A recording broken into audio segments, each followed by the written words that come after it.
السلام علیکم ورحمۃ اللہ وبرکاتہ۔ الحمد للہ رب العالمین والعاقبۃ للمتقین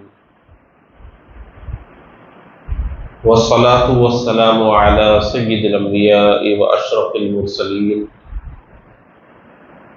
وعلی آلہ الطیبین الطاہرین واصحابہ الاکرمین ومن تبعهم بإحسان إلى يوم الدين أما بعد فأعوذ بالله من الشيطان الرجيم بسم الله الرحمن الرحيم حاميم والكتاب المبين إنا أنزلناه في ليلة مباركة إنا كنا منذرين فيها يفرق كل أمر حكيم صدق اللہ العظیم۔ قال اللہ تبارک و تعالی فی شان حبیبہ تعظیما و تکریما ان اللہ و ملائکتہ یصلون علی النبی یا ایہا الذین آمنوا صلوا علیہ وسلموا تسلیما اللہم صل علی سیدنا شفیعنا و نبینا وحبیبنا ومولانا محمد وبارک وسلم صلاۃ و سلام علیک یا رسول اللہ صلی اللہ تعالی علیہ وآلہ وسلم۔ معزز حاضرین کرام، مسجد حاضہ کی انتظامیہ اور اہل محلہ کا میں شکریہ ادا کرتا ہوں کہ آج کی اس مقدس شب میں آپ حضرات سے کچھ بات کرنے کا موقع عنایت کیا۔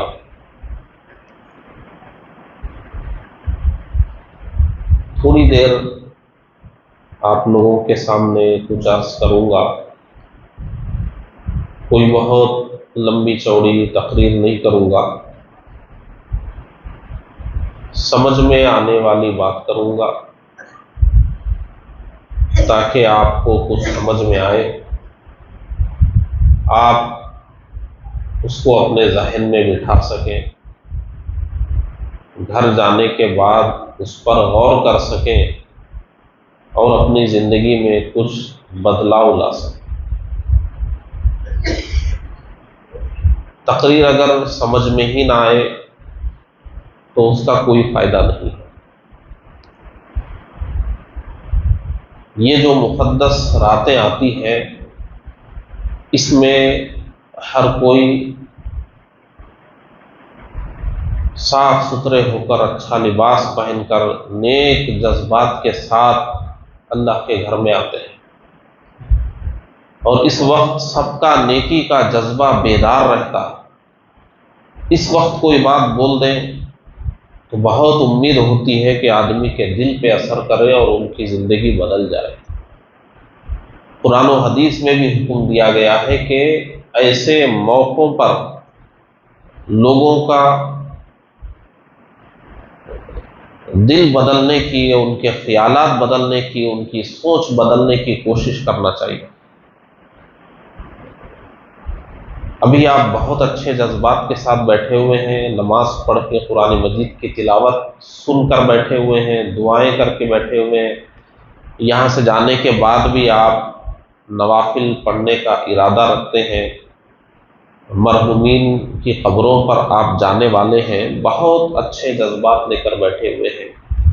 اس لیے میں زیادہ دیر گفتگو نہیں کروں گا، تھوڑی ہی دیر کروں گا، لیکن درخواست کروں گا کہ آپ اچھی طرح میری باتوں کو سنیں، سمجھیں، اور اپنے گھروں کو جانے کے بعد کل کسی وقت یا آج رات میں ہی کسی وقت اپنے گھر میں بھی یہ بیان میں آپ نے جو باتیں سنی ہیں اس کو ڈسکس کرنے کی کوشش کریں۔ ہمارے اندر کمی یہ ہے کہ ہم مسجد میں جو سنتے ہیں، گھر جا کر اپنے گھر میں اس پر ہم ڈسکس نہیں کرتے۔ یہ بات نہیں کرتے کہ بیان یہ ہوا، بیان میں ایسی بات آئی تھی، اس میں سے ہم کو کیا کرنا چاہیے کیا نہیں کرنا چاہیے، اس پر ہماری بات نہیں ہوتی۔ ہمارے گھروں میں اب تو بات بھی نہیں ہوتی ہے، ہر کوئی اپنا اپنا موبائل لے کر بیٹھ جاتا ہے، سب ایک جگہ بیٹھے ہوئے ہوتے ہیں لیکن بات کسی دوسرے سے ہو رہی ہوتی ہے۔ باتیں بہت کم ہو گئی ہمارے گھروں میں، تو بیٹھیں اور اس طرح کی اچھی باتیں کریں۔ یہاں پر جو باتیں بولی جاتی ہیں مسجد میں، جب ہم گھروں کو جاتے ہیں تو ہماری خواتین اس کا اثر لیتی ہیں کہ اچھا مسجد میں یہ بات ہوئی ہے۔ ایسے آپ ادھر ادھر سے سنائیے، اس کا اثر نہیں ہوگا، لیکن مسجد کا حوالہ دے کر سنائیے کہ رات میں شب برات تھی، جو مولانا آئے تھے انہوں نے بیان میں یہ بات کہی تھی، تو خواتین کو یعنی عورتوں کو بھی اس کا اثر ہوتا ہے، ہمارے بچے بھی ان باتوں کو یاد رکھتے ہیں۔ یہ جو جلسوں میں بیانات ہوتے ہیں یہ صرف ہماری اصلاح کے لیے ہوتے ہیں، اس لیے ہمیں اس کو اسی نیت سے سننا چاہیے کہ ہم کو اپنی اصلاح کرنا ہے، ہم اچھے بننا ہے، ہم بہتر بننا ہے۔ کوئی بھی شخص مزہ لینے کے لیے تقریر نہ سنے، انٹرٹینمنٹ کے لیے کچھ مزہ آئے گا، لطف آئے گا، اچھا لگے گا، اس کے لیے بیان نہیں ہوتا ہے، اس کے لیے نعت شریف ہوتی ہے، جھومنے کے لیے نعت شریف ہوتی ہے، اس سے آپ مزہ لیجئے، الگ الگ نعت سنیے سرکار کی شان میں، اولیاء کرام کی شان میں، وہ کلام سن کر آپ جھومیے، لیکن بیان نہ مزہ لینے کے لیے ہے نہ اس میں لطف لینے کے لیے ہے، بلکہ بیان ہم کو غور سے سن کر اپنی اصلاح کرنے کے لیے ہے، اس کو سمجھنے کے لیے ہے۔ اس لیے ہم بیانات میں کوئی ایسی بات بھی نہیں کرتے ہیں کہ آپ کو ہنسی آئے، آپ کو اچھا لگے، آپ کو پکڑ کے رکھا جائے۔ آپ بیٹھیں گے آپ کا فائدہ ہوگا، اور نہیں بیٹھیں گے تو نقصان آپ ہی کا ہوگا، شاید کوئی ایسی بات جو آپ کی زندگی بدل سکتی تھی وہ چھوٹ بھی سکتی ہے۔ میں جو کچھ بھی بات کروں گا انشاءاللہ العظیم قرآن و حدیث کے مطابق اور علماء اسلام کے ارشادات کے مطابق ہی بات کروں گا۔ سب سے پہلے آپ اس بات کو سمجھیے کہ اللہ نے ہم پر کتنا بڑا فضل و کرم فرمایا کہ حضور پاک صلی اللہ علیہ وسلم کی امت میں ہم کو پیدا کیا۔ بہت بڑی نعمت ہے یہ اتنی بڑی نعمت ہے جس کو حاصل کرنے کے لیے ہم نے کوئی محنت نہیں کی ہے، صرف اللہ کے فضل سے اس امت میں پیدا ہو گئے۔ اگر ہم 1000-2000 سال 2-3000 سال پہلے کسی اور نبی کی امت میں پیدا ہوتے تو ہمارا وہ مقام نہیں ہوتا۔ وہ اللہ کا فضل تھا، اس زمانے میں ہم کو نہیں پیدا کیا، اس زمانے میں پیدا کیا، اور یہ زمانہ تمام نبیوں کے زمانوں سے سب سے بہترین زمانہ ہے ہمارے نبی کا زمانہ۔ اس زمانے میں ہم کو پیدا کیا، یہ اللہ کا بہت بڑا فضل و کرم ہے۔ کیوں بہت بڑا فضل و کرم ہے؟ اس لیے کہ جتنی بھی امتیں ہیں، آدم علیہ السلام کی امت، نوح علیہ السلام کی امت، ابراہیم علیہ السلام کی امت، موسیٰ علیہ السلام کی امت، عیسیٰ علیہ السلام کی امت، جتنی بھی امتیں ہیں ان سب امتوں کی عمریں بھی زیادہ تھی۔ عمریں زیادہ ہونے کا مطلب دنیا جو امتحان کی جگہ ہے اس کا دورانیہ زیادہ تھا، یعنی امتحان لمبا لیا گیا، اور ان کو شریعت بہت مشکل والی دی گئی، احکام سخت دیے گئے، اور ان کو دنیا میں بھی سزائیں دی گئی، اور بہت عبادت کرنے پر تھوڑا ثواب دیا گیا۔ لیکن اس امت پر اللہ کا فضل یہ ہے کہ عمر بھی چھوٹی رکھی اللہ نے، اس امت کی شریعت بھی آسان عطا فرمائی، احکام بھی آسان، عبادت بھی تھوڑی، اور ثواب بہت زیادہ عطا فرمائی۔ آج دیکھیے کتنی آسانی سے ہم نماز پڑھ لیتے ہیں، اور زمانہ جیسے جیسے ترقی کر رہا ہے، جو عبادتیں پہلے مشکل تھی آج اور آسان ہو گئی۔ پہلے نماز کے لیے جمع ہوتے تھے، اتنی گرمی ہوا کرتی تھی، انتظامات نہیں ہوتے تھے پہلے زمانوں میں، لیکن آج اتنی سہولیات کے ساتھ ہم اطمینان سے نماز پڑھ رہے ہیں۔ حج کو جانے کے لیے کتنی پریشانیاں تھیں پچھلے زمانوں میں، آج بڑی آسانی سے حج کو جا کے آ رہے ہیں۔ زکوٰۃ کی ادائیگی کتنی مشکل تھی، آسانی سے ہم زکوٰۃ بھی ادا کریں، عبادتیں آسان بھی ہو گئی، پہلے ہی سے آسان تھی اور آسان ہو گئی۔ تو دن بدن زمانہ جیسے آگے بڑھ رہا ہے، آسانیاں بھی ہم کو مل رہی ہے، تو شریعت بھی ہم کو بہت آسان ملی، اور اللہ تبارک و تعالیٰ ثواب بھی ہم کو بہت زیادہ عطا فرما۔ ایک حدیث شریف میں سرکار بیان فرماتے ہیں کہ ایک آدمی فجر سے ظہر تک کام کرتا ہے، اس کو 1 درہم ملتا ہے، اور ایک آدمی ظہر سے عصر تک کام کرتا ہے، اس کو 2 درہم ملتے ہیں، اور کوئی عصر سے مغرب تک کرتا ہے، اس کو 3 درہم ملتے ہیں۔ سب سے کم کام عصر سے مغرب تک والے نے کیا، اور سب سے زیادہ اجرت ملی 3 درہم۔ وہ بتایا گیا کہ میری امت کی وہ مثال ہے کہ سب سے کم کام کرے گی لیکن ثواب اللہ تعالیٰ سب سے زیادہ عطا فرمائے۔ اور قیامت کے دن جو ہم سے پہلے آ کر عبادت کر کے دنیا سے چلے گئے، ان کو جنت میں بعد میں داخل کیا جائے گا، ہم آخری میں آنے والی امت کو پہلے جنت میں داخل کیا جائے گا۔ یہ سب کس کا کرم ہے؟ صرف ہمارے سرکار کی امت میں آنے کی وجہ سے۔ آج کی یہ جو رات ہم کو دی گئی ہے، یہ بھی ہمارے سرکار کی امت میں ہونے کا ایک صدقہ ہے۔ اللہ تبارک و تعالیٰ نے اس امت کے ساتھ کرم کا معاملہ یہ رکھا ہے کہ آپ کسی نیک کام کو کرنے کا ارادہ کریں گے، ارادہ کرتے ہی نیک کام کرنے کا ثواب مل جائے گا۔ جب وہ نیک کام کریں گے 10 بار وہ نیک کام کرنے کا ثواب ملے گا، اور اللہ وعدہ فرماتا ہے کہ تم نے جو نیک کام کیا ہے اس کو میں ضائع نہیں کروں گا، اس کا اجر قیامت کے دن ضرور تمہیں ملے گا۔ ایک طرف نیکی کے بارے میں یہ ہے، دوسری طرف گناہ کے بارے میں کیا ہے؟ گناہ کا ارادہ کرنے سے گناہ کرنے کا عذاب نہیں لکھا جائے گا۔ ابھی وہ ارادہ کیا ہے، گناہ کیا نہیں، نیکی کرتے ہی لکھ دی گئی تھی، گناہ کیا مگر ابھی ارادہ کیا نہیں لکھا گیا۔ جب گناہ کرے گا تب گناہ لکھا جائے گا، اور جتنا کیا ہے اتنا ہی یعنی 1 لکھا جائے گا۔ نیکی ادھر 10 لکھی گئی تھی، گناہ 1 ہی لکھا، اور اس کے بعد اللہ نے یہ نہیں فرمایا کہ گناہ کر لیا تو اب عذاب کر کے ہی چھوڑوں گا، بلکہ فرمایا کہ معافی کے بھی بہت راستے ہیں۔ انہی معافی کے راستوں میں سے جو گناہ ہم سے ہو گئے ہیں شیطان کے غلبے میں، نفس کے غلبے میں، انہی گناہوں کی معافی کا ایک راستہ یہ شب برات بھی ہے۔ سرکار کی حدیث ہے کہ آج کی رات تو اللہ تبارک و تعالیٰ خود یہ فرماتا ہے کہ گنہگار توبہ کر لو، میں تمہارے گناہوں کو بخش دوں گا۔ خود اللہ تبارک و تعالیٰ فرماتا ہے، اتنے وعدے ہیں، ہم کو صرف توبہ کرنا ہے۔ توبہ کے بارے میں آپ سمجھ لیجئے، ہم بہت اچھے اعمال کر کے آ جائے ہیں، یہ بھی اچھا عمل کر کے ہم کو جانا ہے کہ توبہ بھی کر کے جانا ہے۔ ہم مرحومین کے لیے ایصال ثواب کیے ہیں، مغرب کے بعد کچھ پکوان کا اہتمام کیے ہیں، کچھ پڑھ کر ہم نے ان کو ایصال ثواب کیا ہے۔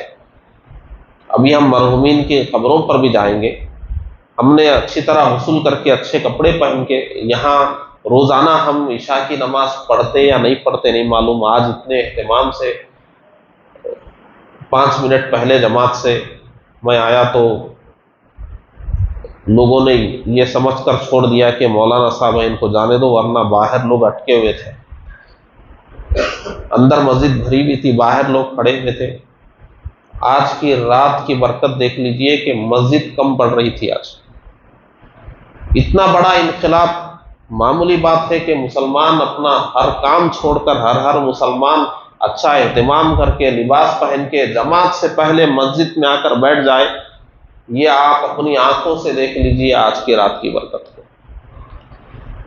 ہم آج آئے ہیں یہاں پر، اتنے اچھے کام کر کے آئے، دوپہر سے ہی ہم یہ وہ خریداری میں تھے کہ بڑوں کے لیے ایصال ثواب کرنا ہے، مغرب کے بعد ایصال ثواب ہوا، پھر نماز کے لیے آ گئے۔ روزے رکھنے والوں نے آج روزے بھی رکھے ہیں، کل بھی رکھیں گے، ابھی ہم آگے جا کے بھی عبادت کرنے والے ہیں۔ لیکن ان سب چیزوں میں اگر توبہ نہیں ہوگی تو یہ سب چیزیں عارضی ہوں گی، ٹیمپرری ہوں گی، ایک دن کے لیے ہوں گی، بعد میں کل آپ کی زندگی میں اس کا کوئی اثر نظر نہیں آئے گا اگر آپ توبہ نہیں کریں گے۔ اس کا پریکٹیکل آپ دیکھنا ہے تو دیکھیے، کل عشاء میں آ کر آپ دیکھیے آج جو منظر ہے، کیا کل اس کا کچھ بھی اثر رہے گا؟ کیوں نہیں رہے گا؟ اس لیے کہ اگر ہم یہاں سے توبہ کیے بغیر چلے جائیں گے تو پھر ہم میں سے کوئی یہاں کل عشاء میں نہیں آئے گا۔ اگر توبہ کر کے جائیں گے تو کل بھی کوئی آئے گا، تو ایسے ہی یہاں جگہ کے لیے دیکھنا پڑے گا کہ مسجد میں کہاں جگہ ہے۔ توبہ کیا ہے؟ کیوں آج کی رات کو توبہ سے جوڑا گیا ہے؟ کیوں اس ماہ میں ہمارے پیارے آقا صلی اللہ علیہ وسلم سب سے زیادہ روزے رکھتے تھے رمضان کے بعد؟ روایتوں میں آیا، حضرت عائشہ صدیقہ رضی اللہ عنہا فرماتی ہیں کہ حضور رمضان کے بعد سب سے زیادہ شعبان میں روزے رکھا کرتے تھے، اور پوچھا گیا تو حضور نے فرمایا کہ اس ماہ میں اعمال آسمان کی طرف اٹھتے ہیں، اس ماہ میں ملک الموت کو فہرست دے دی جاتی ہے کہ کس کس کی روح قبض کرنا ہے، بہت کچھ تقدیر فرشتوں کے حوالے کر دی جاتی ہے۔ تو ایسے وقت میں ہم روزے کی حالت میں ہونا چاہیے، اس لیے سرکار فرماتے ہیں کہ بہت زیادہ تعلیم امت کے لیے اس مہینے میں آپ نے روزے رکھے ہیں سرکار نے۔ رمضان سے پہلے یہ مہینہ ہے، اور پھر یہ شب برات اس میں دی گئی، پھر اس میں توبہ کا تصور دیا گیا۔ کیوں؟ کیونکہ اگر آپ توبہ نہیں کریں گے تو آپ کی زندگی میں کوئی انقلاب نہیں آئے گا۔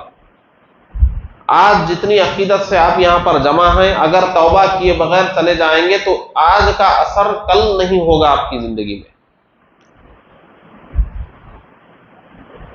توبہ کس کا نام ہے آپ اس کو سمجھ لیجئے۔ ابھی آپ ہاتھ اٹھائیں گے اور اللہ کی بارگاہ میں کہہ دیں گے کہ اللہ میرے گناہوں کو معاف فرما دے، بس یہ توبہ ہے؟ ایسا زبان سے کہہ دینے کا نام توبہ نہیں ہے۔ توبہ کے لیے ہمارے بزرگوں نے فرمایا ہے کہ سب سے پہلے مسلمان بیٹھ کر سوچے کہ مجھ سے کیا کیا گناہ ہوئے ہیں، کیونکہ توبہ گناہ سے کی جاتی ہے۔ گناہ ہی ہمارے ذہن میں نہیں ہوں گے تو توبہ کس چیز کی کریں گے؟ جتنا سخت گناہ ہوگا اتنی تڑپ کے ساتھ توبہ ہونے کا حکم ہے۔ تو ہمارے بزرگان دین فرماتے ہیں پہلے ایک مسلمان بیٹھ کر ذرا غور کرے کہ وہ کیا کیا گناہ کیا ہے، اسی کو کہتے ہیں جائزہ۔ اور آج کی رات کا ایک نام شب جائزہ بھی ہے کہ آپ کو جائزہ لینا ہے۔ کیا جائزہ لینا ہے؟ میں نے کیا کیا گناہ کیے ہیں اور کیا کیا گناہ میں کر رہا ہوں، اسی کا آپ کو جائزہ لینا ہے۔ ہمارے پاس ہر چیز کی فہرست ہے، فون نمبروں کی فہرست ہے، گھر کے سودے کی فہرست ہے، دوائیوں کی فہرست ہے، اخراجات کی فہرست ہے، آمدنی کی فہرست ہے، سب کی فہرست ہے۔ ہمارے پاس اگر کوئی فہرست نہیں ہے وہ ہمارے گناہوں کی فہرست ہے۔ آپ کاغذ قلم لے کر ایک بار بیٹھیے اور لکھتے جائیے میں کیا کیا گناہ کر رہا ہوں، کاغذ کم پڑ جائے گا، آپ کو احساس ہو جائے گا کہ میں کتنا گناہ کر رہا ہوں۔ پہلے یہ جائزہ لینے کی ضرورت ہے۔ یہ جائزہ لیں گے تو کیا ہوگا؟ سب سے پہلا کام یہ ہوگا کہ آپ کو یہ خیال آئے گا کہ ہائے اللہ میں کتنے گناہ کر رہا ہوں، اتنے گناہ میں کر رہا ہوں۔ سب سے پہلے اللہ کا ڈر پیدا ہوگا آپ کو۔ توبہ میں 3 چیزیں ضروری قرار دی گئی ہیں۔ آج کی رات میں آپ کو توبہ کرنا ہے تو یہ 3 چیزیں آپ سمجھیے۔ توبہ میں 3 چیزیں کیا ہوتی ہیں؟ سب سے پہلی چیز، جو گناہ آپ کر رہے ہیں اس سے ہٹ جائیں، اس سے ہٹ جائیں۔ اور اس سے ہٹ جانے کا مطلب آپ کو کسی سے حسد ہے، خواہ مخواہ کسی سے آپ جل رہے ہیں کہ یہ بہت مزے میں ہے، اس کو پر تو مصیبت آنا چاہیے۔ کسی کو نعمتوں میں دیکھ کر آپ پریشان ہیں، کسی کو مزے میں دیکھ کر آپ پریشان ہیں، حسد ہے، خواہ مخواہ جل رہے ہیں کسی سے، بہت بڑا گناہ ہے۔ اب یہ حسد رکھ کر آپ حسد سے توبہ کر رہے ہیں، یہ توبہ نہیں ہے۔ پہلے وہ حسد نکالیے دل سے کہ نہیں بھائی مجھے حسد نہیں کرنا چاہیے، میں کیوں اس سے جلوں، اللہ تعالیٰ اس کو اور برکتیں دے اور ترقی دے، میں اب اس سے حسد نہیں کروں گا۔ میرے اپنے دل سے حسد نکال دے، اس کے بعد حسد سے توبہ کرے گا تو وہ توبہ ہوگی۔ جس سے نفرت ہے وہ نفرت بھی قائم ہے، پھر کہے کہ میں حسد سے توبہ کرتا ہوں، یہ توبہ نہیں ہے۔ تکبر ہے اور تکبر سے توبہ کر رہا ہے تو یہ توبہ نہیں ہے۔ پہلے تکبر نکالے اپنے دل سے۔ لوگوں کا حق پھنسا کے رکھا ہوا ہے اور کہہ رہا ہے کہ میں لوگوں کے حقوق جو میں نے تلف کیے ہیں اس کو معاف کر، پہلے وہ حقوق نکالیے اپنے پاس سے، جس کا جو ہے وہ دے دیجئے، اس کے بعد پھر آپ توبہ کیجیے۔ تو سب سے پہلے آپ جس گناہ سے توبہ کر رہے ہیں اس گناہ سے اپنے آپ کو ہٹائیے پہلے، یہ پہلی چیز ہے، گناہ سے اپنے آپ کو ہٹانا۔ اور دوسری چیز ہے، جو گناہ ہو گیا ہے اس پر دل سے شرمندہ ہو جانا۔ آپ کی کوئی چوری پکڑی گئی، آپ کے دوستوں کے نظر میں آ گئی، آپ ان کے سامنے آتے ہوئے کتنا شرمندہ ہوں گے۔ ایسی شرمندگی اللہ رب العالمین سے ہونی چاہیے کہ جس نے مجھے پیدا کیا، جو مجھے رزق دے رہا ہے، جو مجھے بیماریوں سے بچا رہا ہے، پریشانیوں میں جس سے دعا کرتا ہوں، جس نے اتنا اچھا جسم دیا ہے، صحت دی ہے، میں اسی کی نافرمانی کر رہا ہوں، دل میں ندامت ہو، شرمندگی ہو۔ یہ دوسری چیز، پہلی چیز گناہ سے ہٹ جائے، دوسری چیز دل سے شرمندہ ہو جائے، تیسری چیز آئندہ اس گناہ کو نہ کرنے کا پختہ ارادہ کہ اب میں یہ گناہ نہیں کروں گا۔ اب یہ تین چیزوں کے بعد اگر کہے گا کہ اللہ مجھے معاف فرما دے، تو اللہ کے رسول فرماتے ہیں اس کے گناہ اگر بارش کے خطروں سے بھی زیادہ ہے تو معاف ہو جائیں گے، سمندر کے جھاگ سے بھی زیادہ ہے تو معاف ہو جائیں گے، بارش کے خطروں سے بھی زیادہ ہے تو معاف ہو جائیں گے۔ اتنی بڑی فضیلت، لیکن یہ تین چیزیں چاہیے۔ اور اگر بندوں کے حقوق آپ نے تلف کیے ہیں تو چوتھی شرط یہ ہے کہ جس کا جو حق ہے اس کو دے دیجئے یا اس سے معاف کرا لیجئے، تب آپ کی توبہ صحیح ہوگی۔ یہ ایک بات ہو گئی توبہ کی۔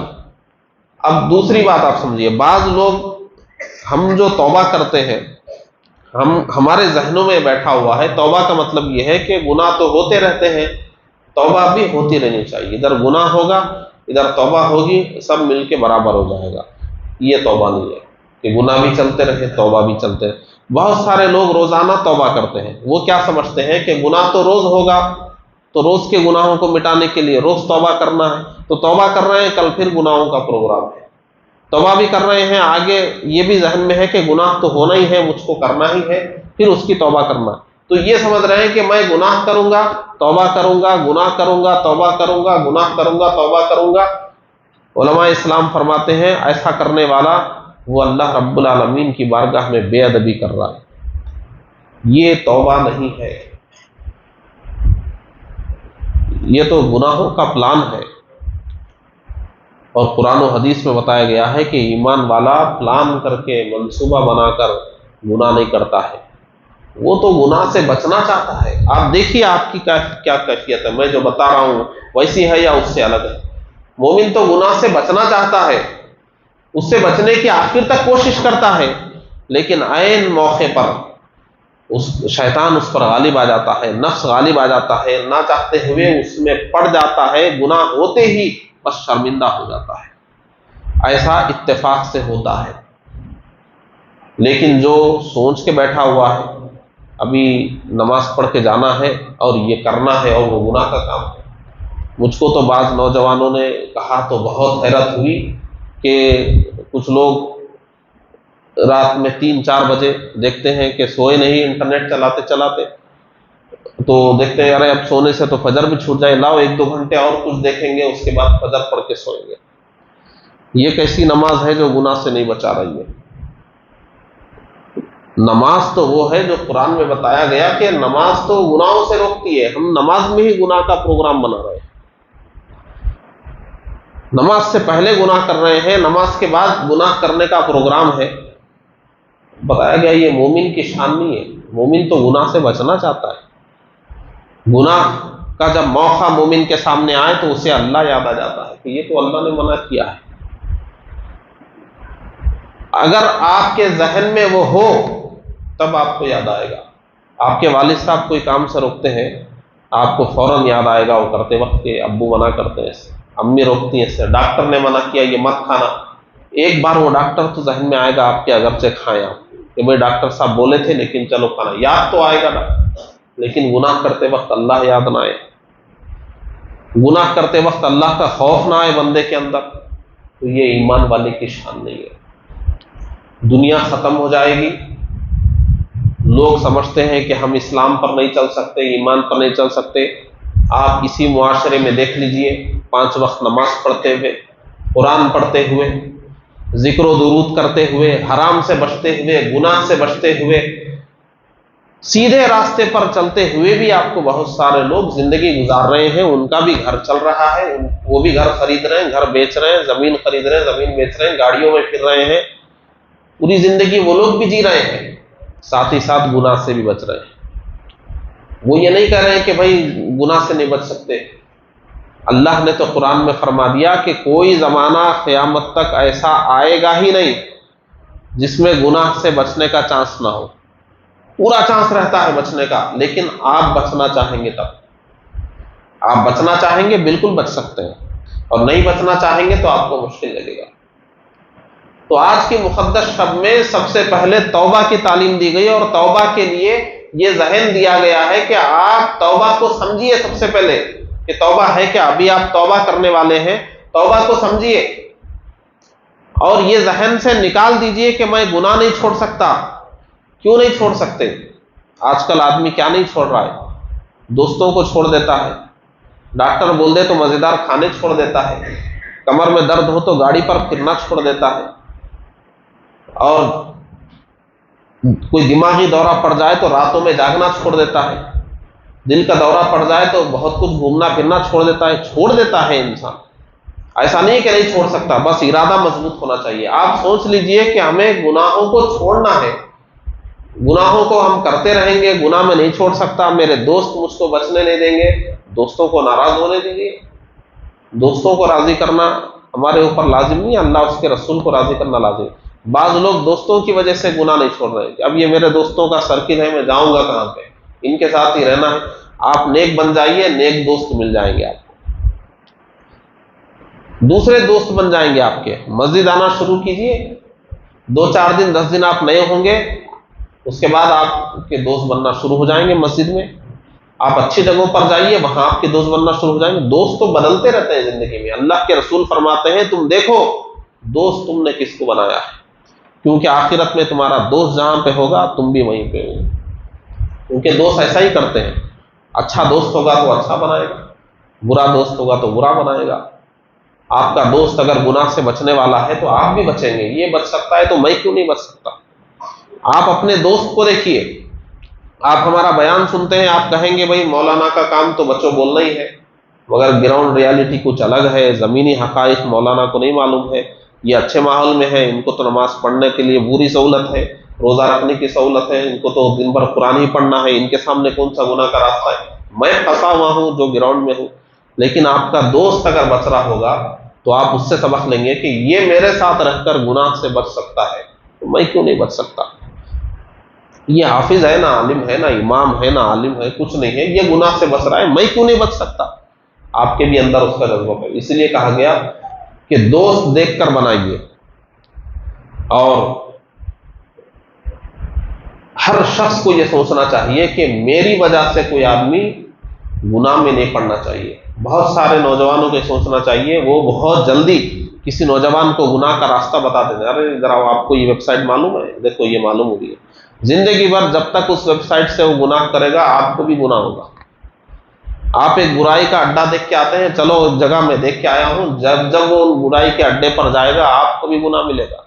آپ سو رہے ہوں گے، جس کو آپ راستہ بتائے ہیں وہ گناہ کرے گا، آپ کو بھی نام عمل میں گناہ لکھا جائے گا۔ کبھی کسی کو گناہ کا راستہ مت بتائیے۔ آپ کی دوستی میں آ کر اگر کوئی بگڑ گیا، زندگی بھر وہ اگر گناہ کرے گا تو زندگی بھر آپ کو بھی اس کا گناہ ملے گا۔ اسی لیے بزرگوں نے فرمایا قیامت کے دن لوگ جائیں گے اپنی نیکیاں دیکھ کر بولیں گے اتنی نیکیاں میں کب کیا؟ تو بتایا جائے گا تم نے جن کو نیکیوں کا راستہ دکھایا ان کا بھی ثواب ملا۔ ایسے ہی گناہ دیکھ کر کہے گا کہ اتنے گناہ میں نے کب کیے؟ تو بتایا جائے گا کہ جن کو تم نے گناہوں کا راستہ بتایا یہ ان کے گناہ ہیں۔ کسی کو گناہ کا راستہ مت بتائیے۔ یہ وقت ہم مسلمانوں کے لیے عیاشی کرنے کا نہیں ہے، من چاہی زندگی گزارنے کا نہیں ہے، لطف اور مزہ حاصل کرنے کا نہیں ہے۔ ہم مارے کاٹے جا رہے ہیں، ہماری مسجدیں خطرے میں ہیں، ہمارے مدارس خطرے میں ہیں، معلوم ہے کیا کیا قوانین پاس ہو رہے ہیں، ہمارے قبرستان خطروں میں ہیں۔ ہماری نسل خطرے میں ہے، ہمارے علماء خطرے میں ہیں، ہمارے مشائخ خطرے میں ہیں، ہماری بربادی کے منصوبے بنائے جا رہے ہیں۔ اب ہمارے پاس گھومنے پھرنے کا، لطف حاصل کرنے کا، مزے حاصل کرنے کا، بے پرواہی کی زندگی جینے کا وقت نہیں ہے۔ ہمیں اسلام اور مسلمانوں کے لیے کچھ کرنے کا سوچنا چاہیے کہ میں کیا کر سکتا ہوں۔ آج آپ کے بچوں کو پڑھا لیجئے، ممکن ہے کہ آگے ایسے بھی قانون آئیں گے کہ بچوں کو دین پڑھانا بھی ایک جرم ہو جائے گا اس ملک میں۔ آج موقع ہے ہمارے پاس، ہم اپنی نسل کو نہیں پڑھا رہے۔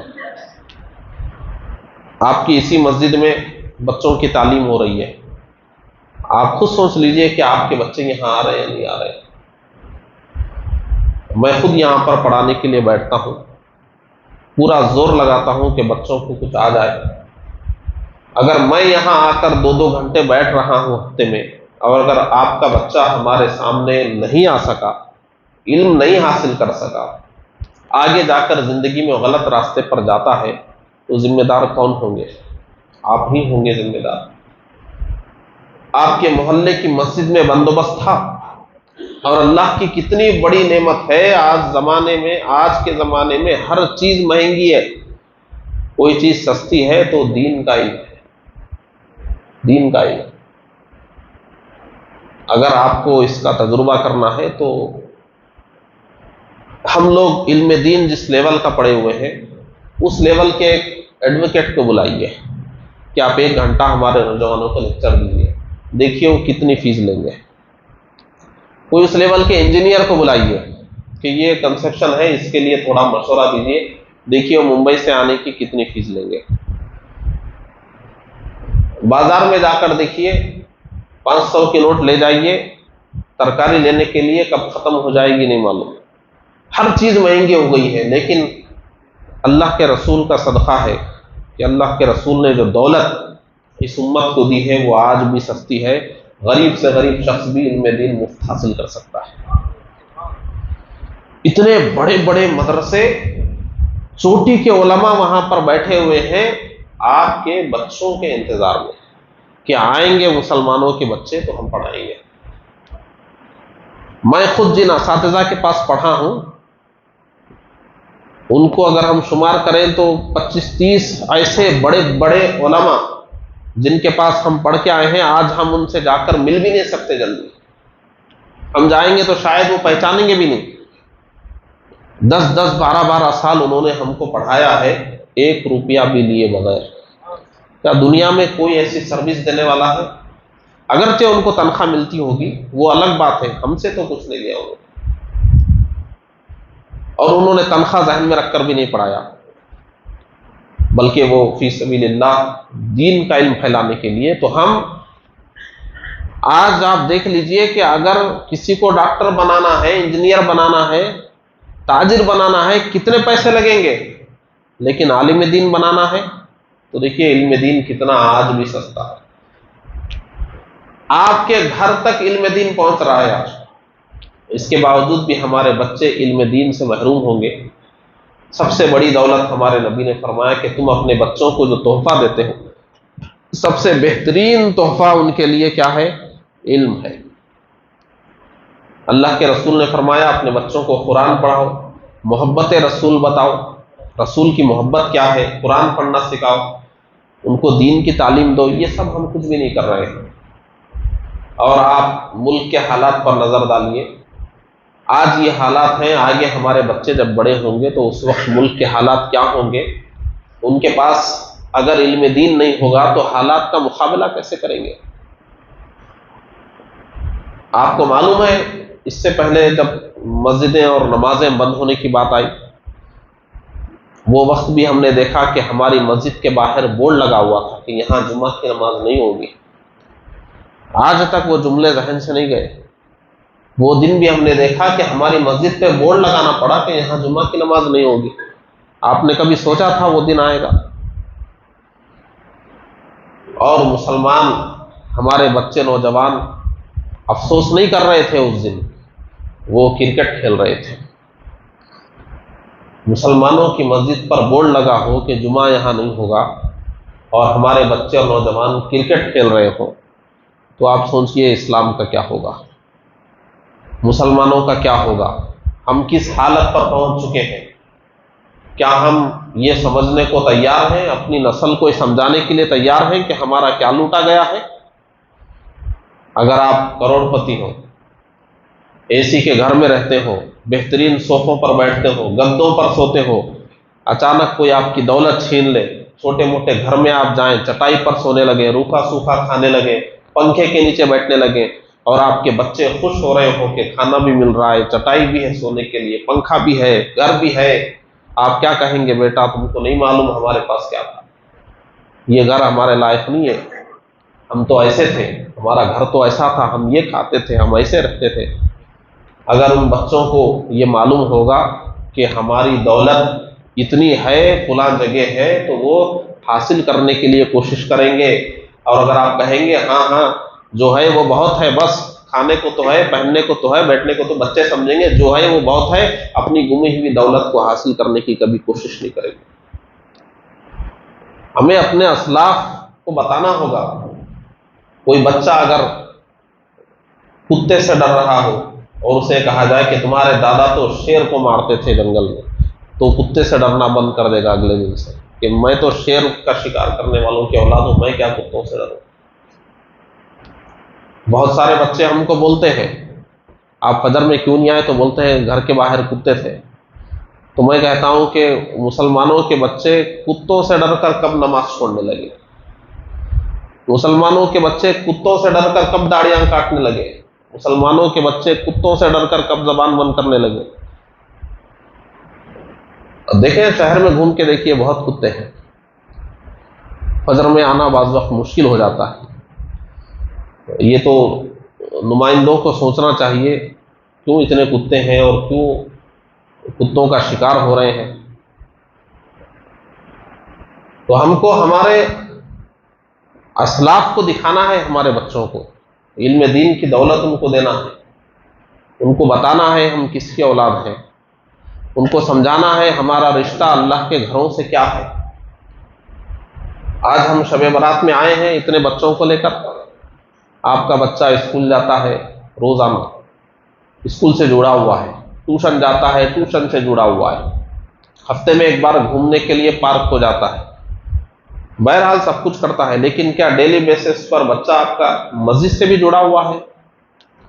کیا کسی باپ کے پاس یہ وقت ہے کہ سونے سے پہلے اپنے بچے سے پوچھے آج مسجد گئے تھے یا نہیں گئے تھے؟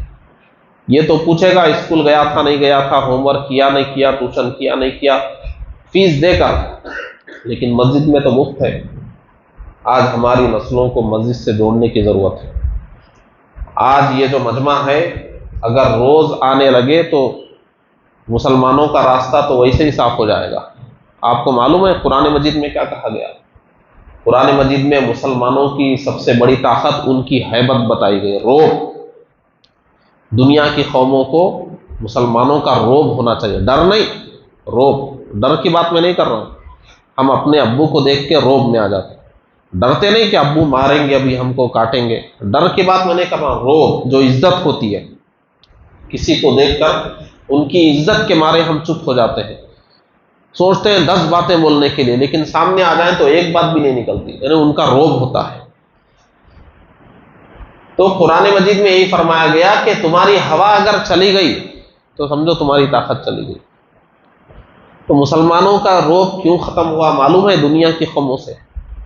مسلمان جب اسلام سے ہٹ گیا، مسلمانوں میں اور دوسری قوموں میں فرق ختم ہو گیا، تو مسلمانوں کا روب بھی دنیا کی نظر میں ختم ہو گیا، اور ان کو یہ سمجھ میں آ گیا کہ مسلمان کو کھیل کھلایا جا سکتا ہے، ان کو کچھ بھی کیا جا سکتا ہے، ان کو ستایا جا سکتا ہے، کچھ بھی کیا جا سکتا ہے۔ مسلمان قوم تو وہ ہے، قرآن میں اللہ نے فرمایا مسلمان الگ ہے، پوری دنیا کے قومیں الگ ہے۔ اور مسلمان کو کیوں لایا گیا ہے؟ مسلمان کو اس لیے لایا گیا ہے کہ دنیا کی قوموں کو راستہ دکھائے۔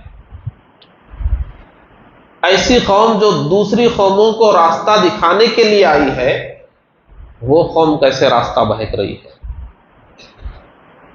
وہ قوم کیسے شراب پی رہی ہے، وہ قوم کیسے سود لے رہی ہے، وہ قوم کیسے قتل کر رہی ہے، وہ قوم کیسے ننگا ناچ دیکھ رہی ہے، وہ قوم کیسی بے حیائی کے کام کر رہی ہے، جانوروں کی سطح پر اتری ہوئی ہے۔ مسلمان کو پہلے یہی سوچنا چاہیے۔ آج کی شب برات شب جائزہ ہے، جائزہ لینے کی، صرف گناہوں کا ہی ہم کو جائزہ نہیں لینا، ہمارے حالات کا بھی جائزہ لینا کہ ہمارے حالات کیا چل رہے ہیں۔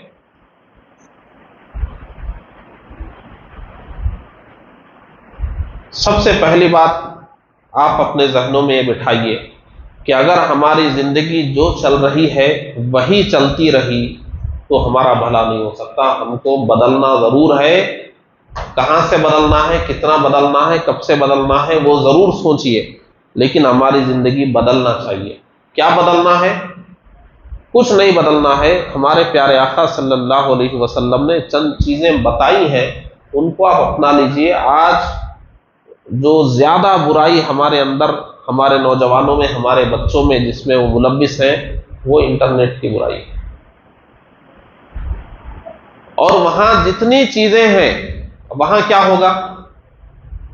ہمارے بچے، ہم فجر کی نماز پڑھنے کے لیے نکلتے ہیں تو چبوترے پر اس وقت تک بیٹھے ہوئے رہتے ہیں کانوں میں لگا، تو کیا بیان سن رہے ہیں کہ نعت سن رہے ہیں؟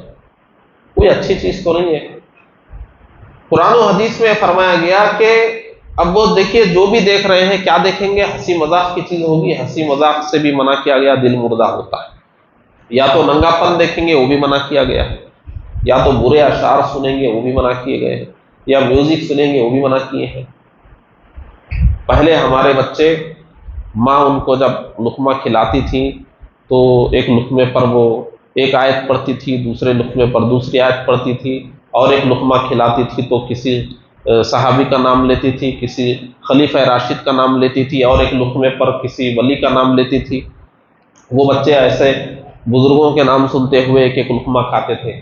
اب کا بچہ ایک ایک لقمے پہ ایک ریل گھماتا ہے، ایک لقمے پر ایک ریل، 50 لقمے کھایا تو 50 ریل۔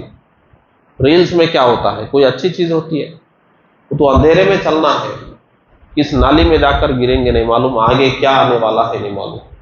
اور ہمارے بچے، آپ سوچئے، کیوں میں آپ کو بہت تجربے کی بات بتا رہا ہوں، ہم بچوں کو اچھی بات سکھا رہے ہیں، ان کے دل میں نہیں اتر رہی ہے، دل سے ٹکرا کے واپس آ رہی ہے۔ ان کی طبیعت ایسی کیوں ہو گئی آپ جانتے ہیں؟ وہ اس لیے ہو گئی ہے کہ مائیں حمل کے زمانے میں نہ قرآن پڑھ رہی ہیں، نہ نماز پڑھ رہی ہیں، نہ ذکر کر رہی، نہ درود پڑھ رہی ہیں، ٹی وی کے سامنے، موبائل پر ان کے حمل کے ایام گزر رہے ہیں، بچے پر برا اثر پڑ رہا ہے۔ باپ حرام کی روزی لا کر کھلا رہا ہے، اسی حرام کی روزی سے کھا کر دودھ بنا، وہی دودھ بچہ پی رہا ہے۔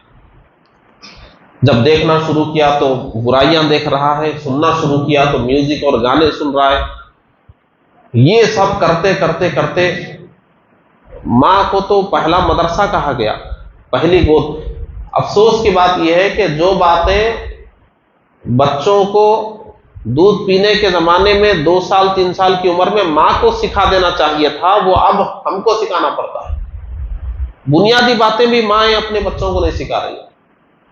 یہ اللہ رسول ہے، جنت جہنم ہے، خلفائے راشدین کے نام ہے، فرشتوں کے نام ہے، یا اور حلال حرام ہے، اب ہماری چیزوں میں جو عام باتیں ہوتی ہیں اسلام کی، وہ باتیں بھی اب مائیں اپنے بچوں کو نہیں سکھا رہی ہے۔ ہمارے پاس بچوں کو بولنا پڑتا ہے، چھوٹی چھوٹی بات بولنا پڑتا ہے۔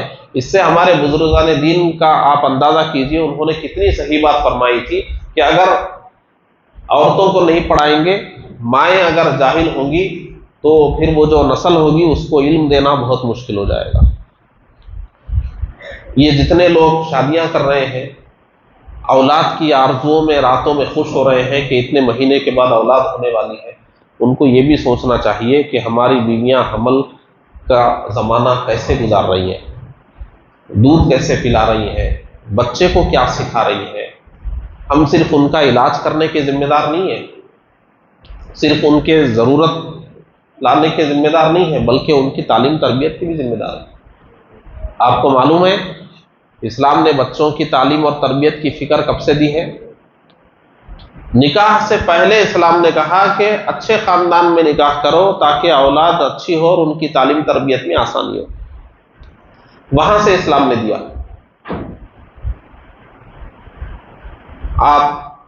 ہم مقدس شب منا رہے ہیں، آپ خود غور کر کے دیکھیے ہمارے بچوں کے پاس کیا علم رہ گیا ہے آج۔ ابھی ہمارے بچے ان مسجدوں سے نکلیں گے تو وہ کیا پڑھیں گے، کہاں جائیں گے؟ آپ دیکھ لیجئے جائزہ لے کر۔ آج جب مقدس رات ختم ہو جائے تو ذرا آپ شہر میں نکل کر دیکھیے ہمارے نوجوان کیا کر رہے ہوں گے، کیسے گاڑیاں چلا رہے ہوں گے، کون سے چوراہے پر ٹھہرے ہوئے ہوں گے۔ ہمارے حالات بدلنا بہت ضروری ہے، اور بدلنے کا ایک ہی راستہ ہے کہ سنت رسول کو اپنا لیجیے۔ آج ہر شخص کے پاس موبائل آ گیا ہے، آپ اس میں سیکھیے وضو کیسے کرنا ہے، غسل کیسے کرنا ہے، نماز کیسے پڑھنا ہے، اسلام میں کیا حلال ہے کیا حرام ہے، قرآن صحیح کیسے پڑھنا ہے، آپ کے ہاتھ میں آ گیا ہے اب تو۔ اتنے علماء اس میں سکھا رہے ہیں۔ آپ کی اپنی زبان اردو زبان ہے، اس کو آپ سیکھیے، دین کی کتابوں کو پڑھیے، اپنے گھر کا ماحول آپ بدل کے رکھ دیجئے۔ یہ شب برات جس میں آپ بیٹھے ہوئے ہیں، اس کا اثر آپ کی زندگی میں ہونا چاہیے۔ یہاں سے آپ انقلاب پیدا کرنے کا جذبہ لے کر جانا چاہیے آپ کو، اور اس کا ایک ہی طریقہ ہے کہ آپ بس یہ سوچ لیجئے کہ میں جو آج ہوں وہ کل نہیں رہوں گا، مجھے بدلنا ہے۔ آج اور کل میں آپ کیا بدلے، کون سی نئی بات معلوم ہوئی، کون سا گناہ آپ چھوڑ دیے، کون سا اچھا کام شروع کیے، آپ دیکھیے آپ کو کتنا سکون ملے گا اس میں۔ آپ کو معلوم ہے آج جو سکون غارت ہے اس کی ایک ہی وجہ ہے، کسی کا بھی سکون اگر غارت ہے تو اس نے دنیا کو مقصد بنا لیا ہے، اور جو دنیا کی حقیقت سمجھتا ہے، آخرت کو ذہن میں رکھا ہوا ہے، اس کو کبھی بھی ٹینشن نہیں ہوگا۔ ابھی آپ کتنے بھی ٹینشن میں رہیں، اگر آپ نمازی ہیں اذان ہوتے ہی نماز کو آئیں گے، دماغ ہٹ گیا ٹینشن پر، نماز پڑھ لیے، دوسرا پلان ذہن میں آ گیا، دوسرے پلان کے لیے نکل گئے۔ اور جو نماز نہیں پڑھنے والا ہے، شام ہو گئی وہ ٹینشن میں پڑا ہوا رہے گا۔ قرآن پڑھنے والا ہے، قرآن اٹھا کر پڑھنا شروع کیا، ذہن ہٹ گیا، قرآن شریف کی برکت اس کو مل گئی۔ ذکر و درود کرنے والا ہے، وہ برکت مل گئی۔ اسلام میں بہت برکت ہے۔ آج بہت سارے لوگ معمولی باتوں میں پریشان ہیں، بہت سارے ہمارے پاس آتے ہیں، بہت سکون غارت ہے، کیا پریشانی ہے؟ بھئی وہ ایسے ستا رہے ہیں، وہ ایسے ستا رہے ہیں۔ ارے آپ اس میں پڑے ہوئے ہیں، ابھی وہ ستا رہے ہیں، یہ ستا رہے ہیں، آپ کی نمازیں کتنی برباد ہو رہی ہے، قرآن کیا پڑھ رہے ہیں آپ، گناہ کیا ہوئے ہیں، جانا کدھر ہے، آگے کیا ہے، وہ سب چھوڑ کر آپ اس میں پڑے ہوئے ہیں۔ آپ کو وقت پر کھانا مل رہا ہے، سونے کے لیے بستر ہے، بیماری کے لیے علاج ہے، دوا ہے، اتنی سہولیات ہے، کیا ہم اتنی سہولیات کے باوجود تھوڑا بہت جو کچھ ہے اس کے لیے اسلام کی تعلیم پر غور نہیں کر سکتے؟ اللہ کے رسول نے فرمایا دنیا ایک ایسی جگہ ہے، آپ پر مشکل آنی ہے، کبھی نہ کبھی کچھ تو مصیبت آئے گی، کوئی نہ کوئی تو تکلیف دے گا آپ کو، کسی کے ساتھ تو کچھ تو ہوگا۔ اس کے لیے طریقہ بتایا گیا کہ جائزہ لے لو کہ کیا صحیح ہے کیا غلط ہے، کیوں ایسا ہو رہا ہے، وہ ختم کیسے ہوگا، اس کے لیے راستے بتائے گئے۔ آج اسلام کو پڑھنے والے غیر مسلم، یورپی ممالک کے ہوں اور کہیں کے بھی ہوں، قرآن پڑھنے کے بعد، حدیث پڑھنے کے بعد وہ یہ بول رہے ہیں کہ مسلمان تو خودکشی کر ہی نہیں سکتا، کیونکہ مسلمان کے پاس اتنی رہنمائی ہے دنیا میں، جب کسی غیر مسلم کو کوئی روشنی کہیں سے نظر نہیں آتی تو مسلمان کے لیے بھی اس وقت چار طرف سے روشنی آ رہی ہے۔ اتنا بہترین ہمارا دین ہے، اتنا بہترین ہمارے نبی نے ہم کو تعلیمات عطا فرمائی ہے۔ توبہ ہم کو سچی کرنا ہے۔ اب یہاں پر ہم جتنے اچھے جذبات سے آئے ہیں، آج کی مقدس رات میں ہمارے گناہوں کی معافی ہونے والی ہے، ہمارے گناہوں کی معافی سچی توبہ سے ہوگی۔ آج بہت برکتیں ہم کو ملنے والی ہیں، آج ہمیں شفاعت ملنے والی ہے، آج ہم کو بہت کچھ ملنے والا ہے، لیکن ساتھ ہی ساتھ یہ بھی یاد رکھیے کہ آج کی رات میں بھی یہ فرمایا گیا ہے کہ اگر آپ فلاں گناہ میں مصروف ہیں تو آپ کو نعمتیں نہیں ملے گی۔ کسی مسلمان سے آپ خط تعلق، رشتہ توڑے ہوئے ہیں، آپ کو آج کی رات کی رحمتیں نہیں ملے گی۔ آپ ماں باپ کو ستا رہے ہیں، آپ کو آج کی رات کی نعمتیں نہیں ملے گی۔ شراب پی رہے ہیں، نہیں ملے گی۔ چغلیاں کر کے لوگوں کے رشتے خراب کر رہے ہیں، آج کی رات کی رحمتیں نہیں ملیں گی۔ آپ شرک اور بدعت میں پڑے ہوئے ہیں، آج کی رات کی رحمتیں نہیں ملیں گی۔ الحمدللہ اللہ کا فضل ہے کہ ہم نہ شرک میں مبتلا ہیں نہ بدعت میں مبتلا ہیں۔ شرک میں کون مبتلا ہے؟ ابھی دیکھے ہوں گے آپ، کوئی بت لے کے کھڑا ہے، کوئی اطراف گھوم رہے ہیں کلمہ پڑھنے والے۔ بدعت میں کون مبتلا ہے؟ آپ دیکھ لیجئے، ہمارے بزرگوں نے جو باتیں نہیں کہی، جو کام نہیں کیے، آج لوگ ویسی باتیں کر رہے ہیں، ویسے کام کر رہے ہیں۔ آج کی یہ مقدس شب ہے، تابعین کے زمانے سے منائی جا رہی ہے۔ آپ کہیں نہ کہیں سنے ہوں گے، کوئی تو بولے ہوں گے کہ نہیں نہیں، یہ شب برات نہیں ہے، اس کو نہیں کرنا ہے۔ یہ سب مسجد میں جمع ہونا، نماز پڑھنا، یاسین پڑھنا، قرآن حدیث کی باتیں سننا، یہ کب سے بری بات ہو گئی؟ قبرستان کو جانے سے منع کر دیں گے۔ جو طریقہ ہمارے باپ دادا کا نہیں تھا، اس کو ہم شروع کر رہے ہیں۔ اگر کوئی ایسا کر رہا ہے، اپنے باپ دادا کے طریقے کو چھوڑ کر نیا طریقہ اختیار کر لیا ہے، تو وہ بدعت کے راستے پر جا رہا ہے۔ قرآن مجید میں باپ دادا کی دو قسمیں کی گئی ہے۔ جس کے باپ دادا کافر و مشرک تھے، ان کی پیروی مت کرو۔ جن کے باپ دادا مسلمان تھے تو ان کی پیروی کرو۔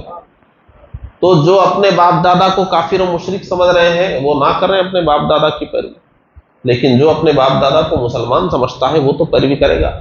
قرآن مجید میں آیا، یعقوب علیہ السلام نے اپنے بیٹوں کو جمع کر کے کہا کہ کہو تم کس کی عبادت کرو گے، کس کے راستے پر چلو گے؟ تو انہوں نے کہا کہ ہم ہمارے باپ دادا کے راستے پر چلیں، کیونکہ ان کے باپ دادا کیا تھے؟ انبیاء کرام تھے، مسلمان تھے۔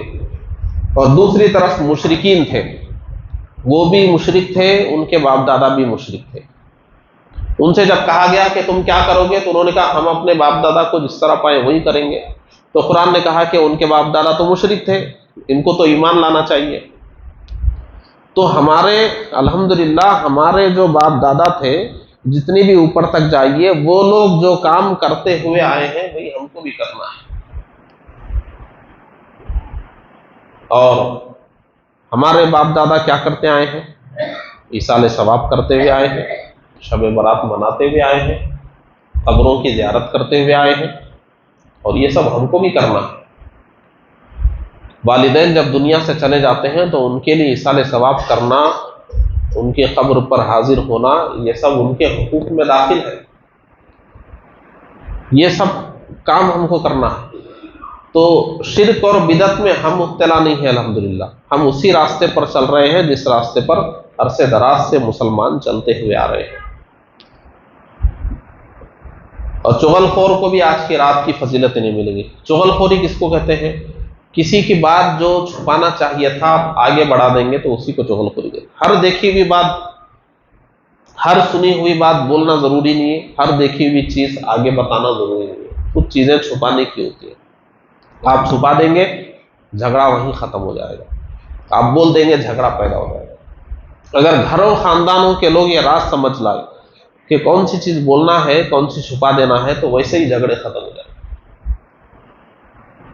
جھگڑے کیوں ہوتے ہیں معلوم ہے؟ دوستوں میں جھگڑا ہو، گھر کے لوگوں میں جھگڑا ہو، خاندان کے لوگوں میں جھگڑا، اسی لیے کہ ہر بات بول دیتے ہیں۔ کچھ باتیں چھپانے کی بھی ہوتی ہیں، اور کچھ چیزیں خاموش رہ جانی۔ آپ دیکھیے خواتین کو، آپ سن لیجئے، سب کچھ بولنے کے بعد آخر میں کہیں گی میں کیا بولی، سب کچھ کرنے کے بعد آخر میں کہیں گی میں کیا کی۔ اگر وہ اتنا ہی غور کر لے، اور بہت سارے مرد بھی ایسے ہوتے ہیں، چغل خوری خوب کر دینے کے بعد کہتے ہیں میں کیا، میں جو تھا وہی کہا، یہ تھا یہ میں کہہ دیا۔ ہر سچی بات بولنے کی بھی نہیں ہوتی۔ اللہ کے رسول فرماتے ہیں کسی کا عیب چھپاؤ، کسی سے کوئی غلطی ہو گئی ہے اس کو چھپا دو، ضروری نہیں ہے بول دینا۔ کسی کی کوئی بات آپ سن لیے ہیں، اس کو رکھ لو اپنے دل میں۔ نیک لوگوں کا دل رازوں کا قبرستان ہوتا ہے۔ کچھ چیزیں راز میں رکھنے کی ہوتی ہیں، کچھ چیزیں چھپا دینے کی ہوتی ہیں، کچھ چیزیں نظر انداز کرنے کی ہوتی ہیں۔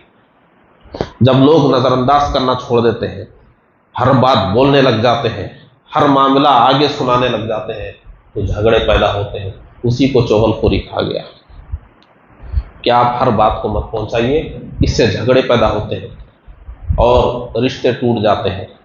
تو اس طرح ادھر کی ادھر لگانے والا بھی آج کی رات کی فضیلت سے محروم ہو جائے گا، شراب نوشی کرنے والا بھی آج کی رات کی فضیلت سے محروم ہو جائے گا۔ تو یہ ساری چیزیں ہم کو ذہن میں رکھنا چاہیے کہ نیکی کا مطلب یہ نہیں ہے کہ صرف نماز پڑھ لینا نیکی ہے، روزہ رکھ لینا، تراویح پڑھ لینا اور تسبیح لے کے بیٹھ جانا یہی نیکی نہیں ہے۔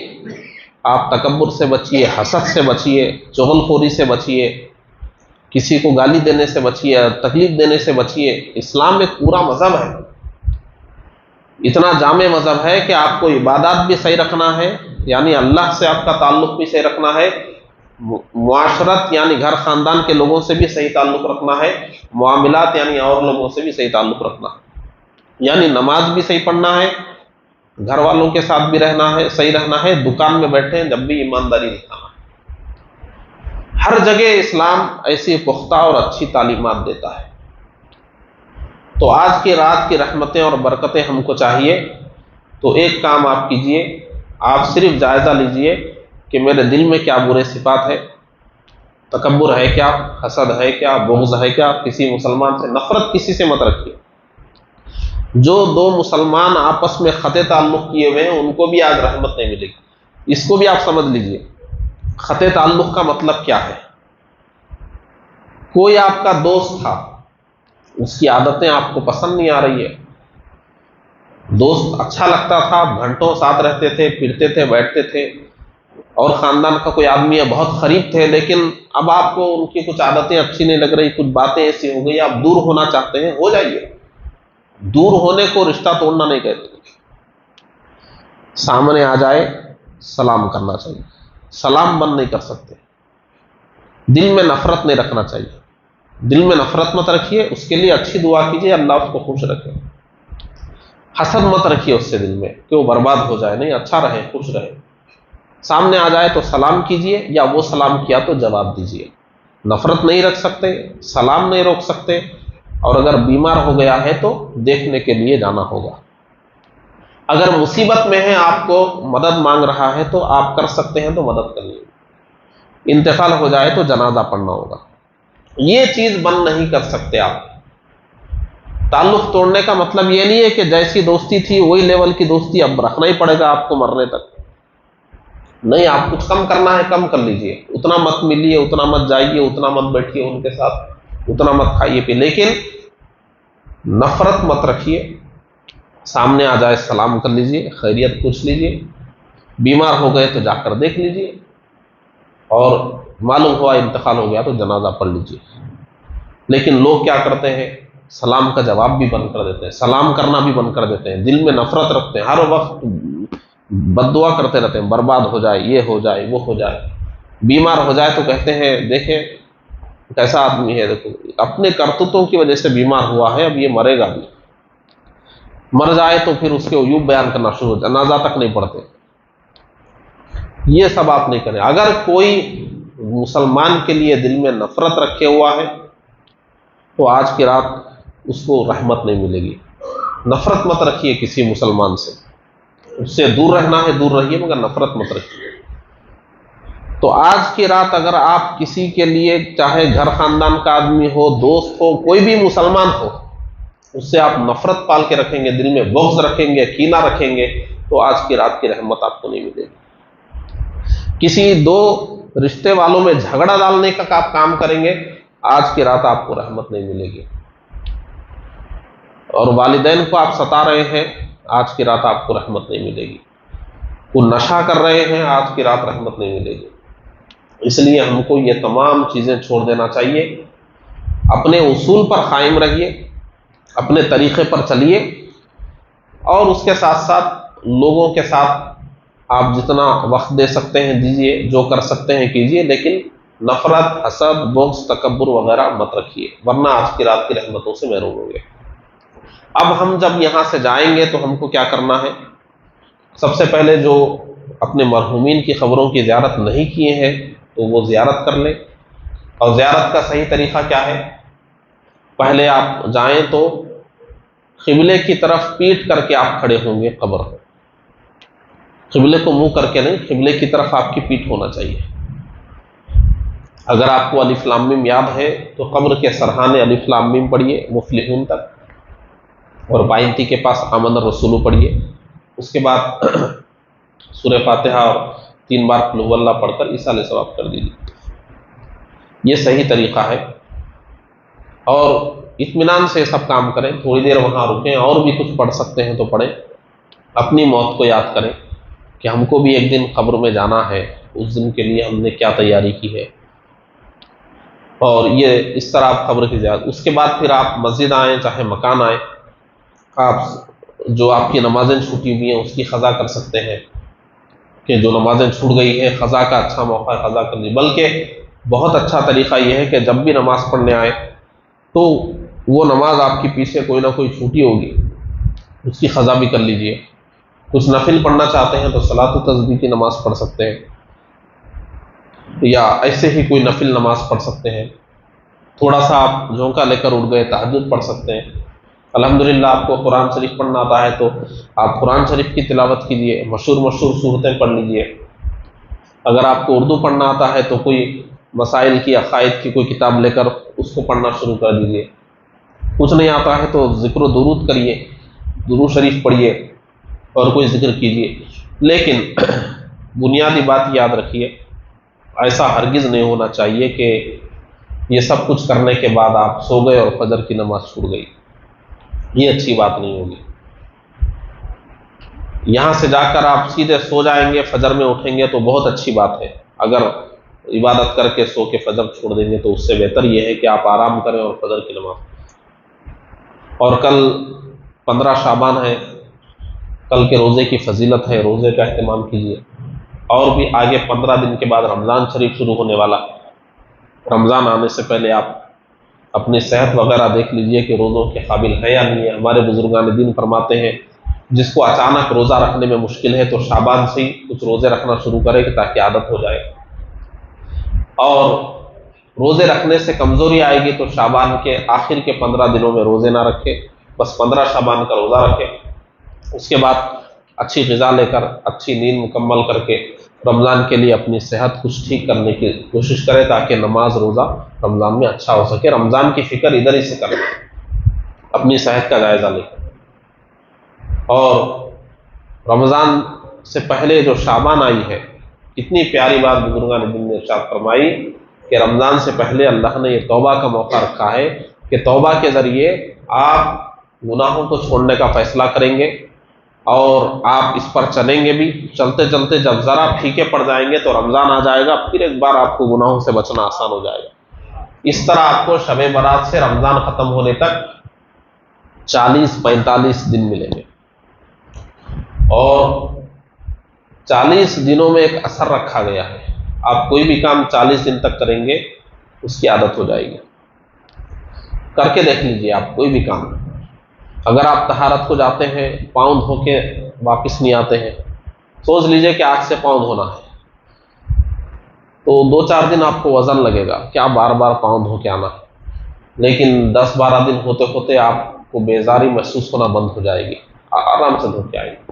اور 40 دن ہوتے ہوتے ایسا ہوگا کہ 40 دن کے بعد بغیر دھوئے آئیں گے تو بے چینی ہوگی، یعنی آپ کو عادت پڑ جائے گی اس سے۔ اس لیے ہمارے بزرگوں نے فرمایا ہے کسی بھی کام کی عادت ڈالنا ہے تو ایک ضد سوار کر لیجئے کہ 40 دن اس کو کرنا ہے، تب تک کیا ہو جائے گا، آپ کو اس کی عادت پڑ جائے گی۔ تو آپ دیکھیے شب برات میں جائزہ لے کر توبہ کرنے کا حکم دیا گیا۔ توبہ کرو، جاؤ خبروں کو دیکھو، موت یاد آئے گی، ہم کو بھی ایک دن مرنا ہے، توبہ اور پکی ہو جائے گی۔ اس کے بعد آپ دوسرے دن روزہ بھی رکھیں گے 15ویں شعبان کا، تو ویسے ہی گناہوں سے بچیں گے، تو شروعات ہو جائے گی توبہ پر چلنے کی۔ پھر آگے آپ کو 10-15 دن ہوتے ہوتے جب ذرا عادت ہونے لگے گی تو رمضان بھی آ جائے گا۔ رمضان میں تو شیطان خود قید ہو جاتا ہے، نفس کمزور ہو جاتا ہے، تو عید الفطر آتے آتے آپ کا شب برات کا اثر پورا مکمل ہو چکا ہوگا، اور دنیا والے بھی کہیں گے کہ یہ آدمی کچھ بدل گیا ہے، یہ آدمی کچھ اچھا ہو گیا ہے، اس کی کچھ عادتیں بدل گئی ہے،